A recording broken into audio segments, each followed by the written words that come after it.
So then what about in terms of insurance? Because it's the same thing. If you're studying, for example, if you're studying to be an insurance broker, sometimes that's frowned upon.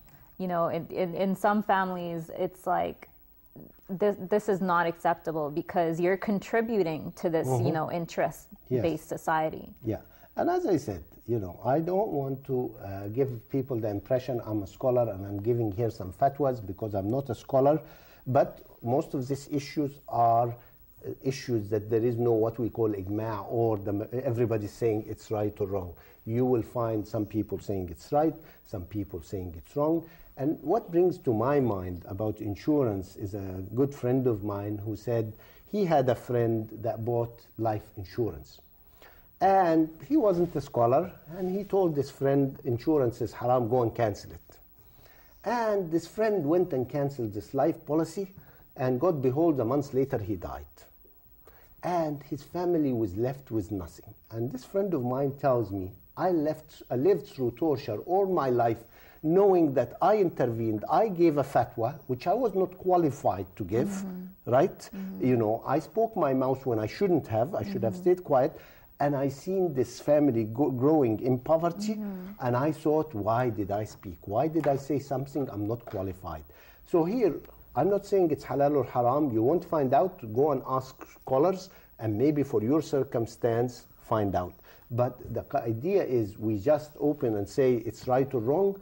We are not qualified. And as I said, a lot of these issues, you find the division between the scholars. Some say halal, some say haram, and some say maybe. And at the end of the day, you have to ask your heart, listen to the argument of these scholars, find out which one suits you, which circumstance do you feel under, and then you have to know you are accountable in front of Allah, because nobody, regardless of who tells you what, everybody is accountable himself in front of Allah.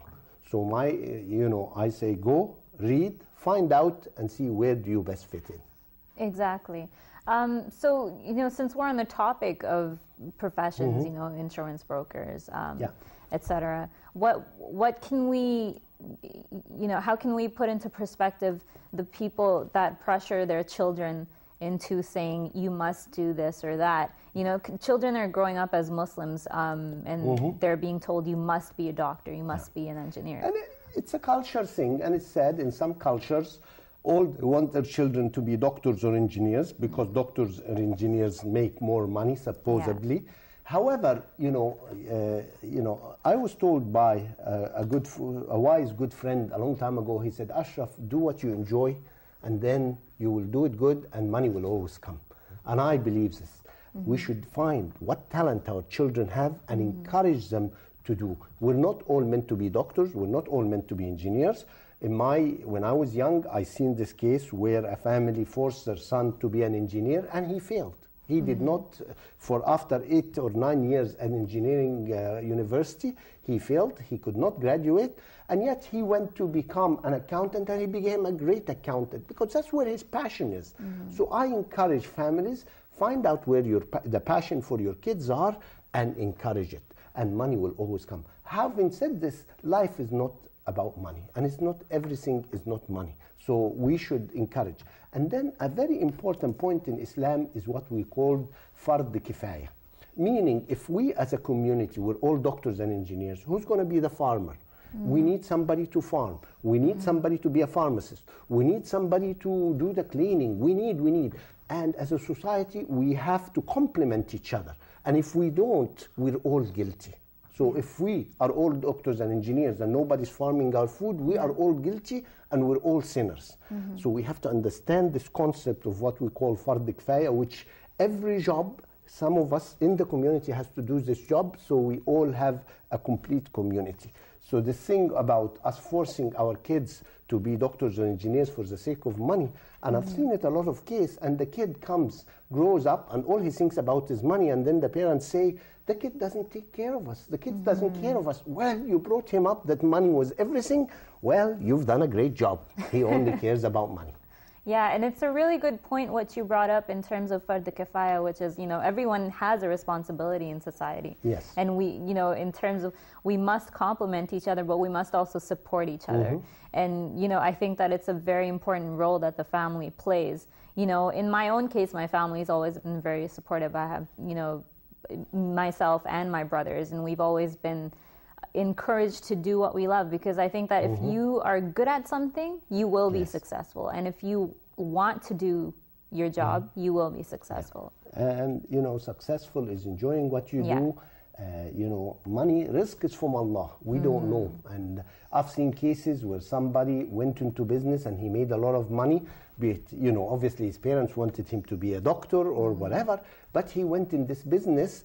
The parents called him a failure because he didn't achieve their dream in life, but he became very successful. And we have to understand risk, income, providence is from Allah, and we encourage our kids to do what they enjoy and to do what they like, and inshallah they'll be successful in life. So Islam respects all professions, and this is a culture thing where some of the cultures look down on some of the profession, which is against Islam, because Islam respects everybody who works to earn a living.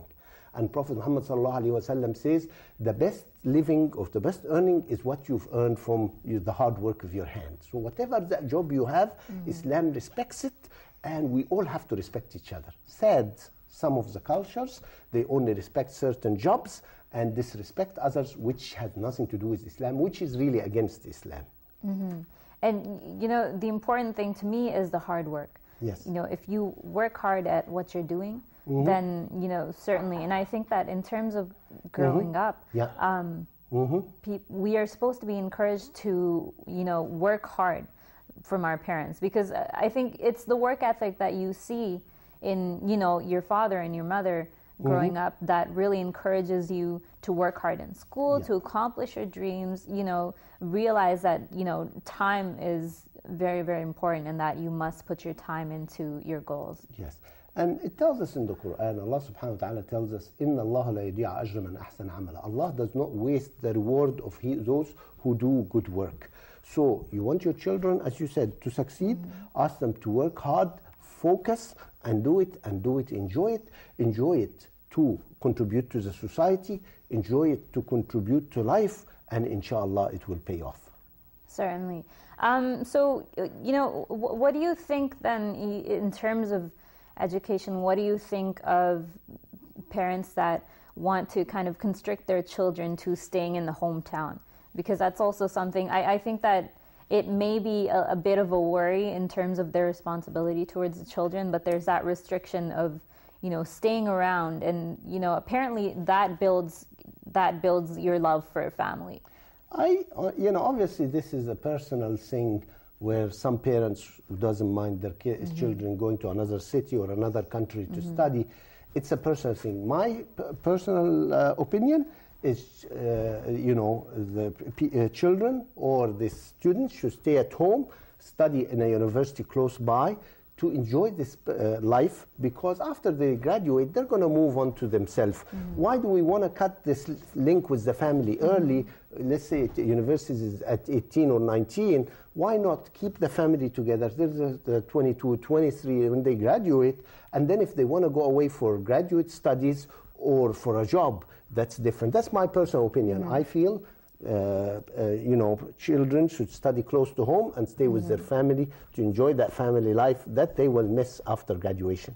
Exactly. You know what? To me, I honestly think I have to agree at a certain point, because when you go to university, you need to have that comfortable environment where, you're already adjusting to university. You don't want to have to be adjusting to a new home. Yes. So practically, I always talk to my friends about this. Practically, it's best that at least, for the first couple of years that you're moving on to university, it's very, very nice to have a home with your family. And, I think that I'm lucky in that sense that I have my parents that allow me to stay home, because sometimes we find that, some parents just want their kids to move on. Well, I haven't seen that yet, but maybe there is some cases of that, huh? Yeah. But, I say stay at home, enjoy the family life, because you've got a long ways to be apart after this, so why not enjoy it?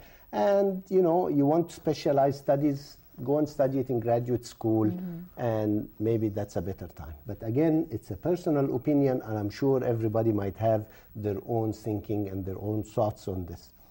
Right. So I do want to, you know, since we're on the topic of college and university life, I find that having been to university, I find that your health is highly affected by going to university. In what way? Sorry. In a huge way. Because you're kind of going through, and I find this, you're going through a lot of changes in terms of your schedule, right? So we don't have time to eat. We don't have, you know, the time to prepare a meal. Which is why, you know, a lot of students find themselves gaining a lot of unhealthy weight, no time to exercise, you know, and I want to put that into perspective because I find that a lot of times some of the really tiny rules that we find in Islam in terms of diet are really good for that thing, are really good because, you know, I'm not sure what your opinion is on this, but to me, you know, kind of getting up 5 times a day is great because you get that break. I am almost addicted to my laptop because I do all my work there, right? So I find that, you know, that break 5 times a day is very, very good. You know, you wake up in the morning, you have that, you know, peace of mind when you go pray. And the same thing at night before you go to bed. And during the day, you get those breaks. You know, in terms of diet, we find that, you know, you should have a balanced diet, which is an important part of your health. And I find that, you know, you can see that when you look at the Prophet Muhammad sallallahu alaihi wasallam, because you know he had the same kind of rule in terms of his diet. You know, he wanted to take care of his body because it's been given to you by Allah, and you want to take care of that. Well, I'll answer that quickly because we're running out of time. Obviously, Islam teaches us about the food and natural food, and we hear about you know, natural foods these days. But Prophet Muhammad sallallahu alaihi wasallam taught us for a simple meal dates and milk. And if you look, this is a complete diet. And if we look at the life of Prophet Muhammad and, you know, the diets he had and the food he ate, and he ate in moderation, small amounts, we'll learn. Unfortunately, with run out of time, these are great questions. Inshallah, in the future, we'll carry on. Thank you very much. Wassalamu alaikum wa rahmatullah. Allahu Akbar, Allahu Akbar. Allahu Akbar,